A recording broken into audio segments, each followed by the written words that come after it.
Pieces when you take selfies? Wait, one more now. Oh, there you go.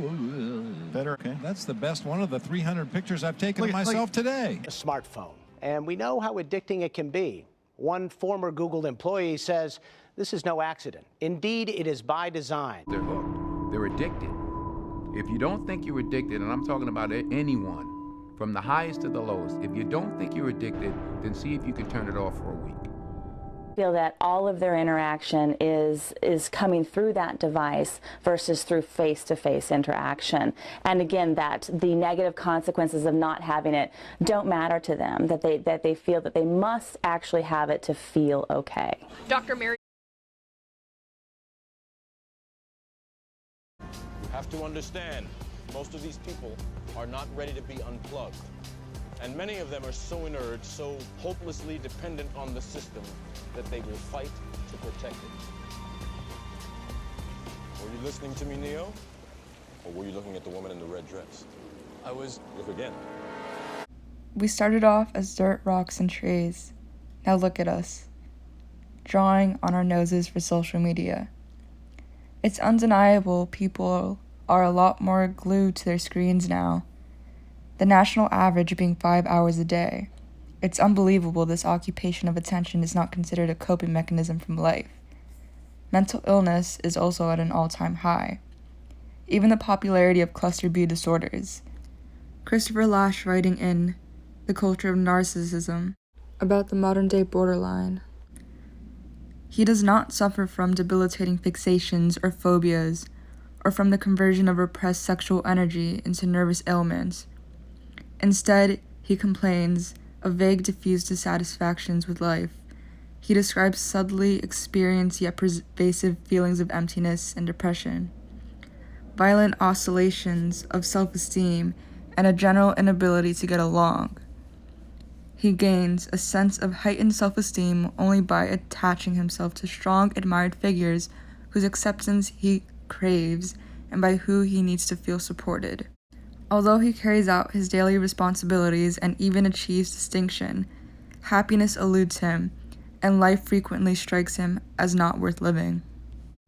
Instant gratification is everywhere you go, and is constantly expanding. Our society's minds are being weakened, and our society is decaying. Go into a subway car, and maybe 3 people won't be plugged into their screens the entire trip. What happened to waiting with nothing but your thoughts? Are the people running from their thoughts? How does one remain in peace when constantly in the know of others? Our brains are becoming rewired to demand instant access. Repetition is what forms habits. By spending 4, 5, 7 hours on a screen, you're adapting to an unreal reality.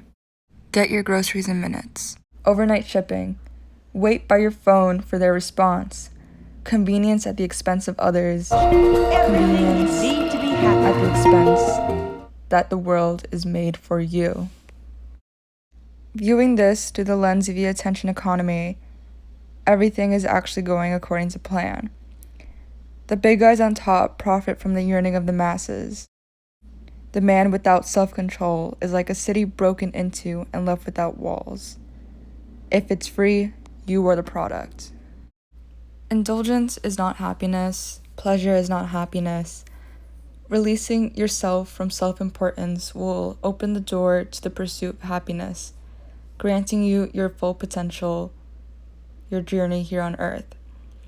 A major blocker of your full potential is social media. One of the very obvious reasons being instant gratification. You need it now. But the very not so talked about side is how it completely normalizes a narcissistic mindset. Your social media is quite literally just photos of you, or your identity that you're composing online at least. On a daily basis, you witness all the insincere compliments and photos, the emptying out of the term friends, the curation of a highly misleading image of one's life. It's a general substitution of appearance for reality. Social media encourages you to process your understanding of yourself through public and highly commodified, curated, and idealized representations of yourself, which make people more vain and self-conscious. It tends toward encouraging narcissism and oversharing, which is an excess of self-occupation and concern with finding and expressing oneself and one's identity. Reality check, being conceited is actually a disgusting trait. A normalized narcissism leads to our culture where the world owes you something. This promotes laziness and weakness. You earn closeness through patience and intimacy.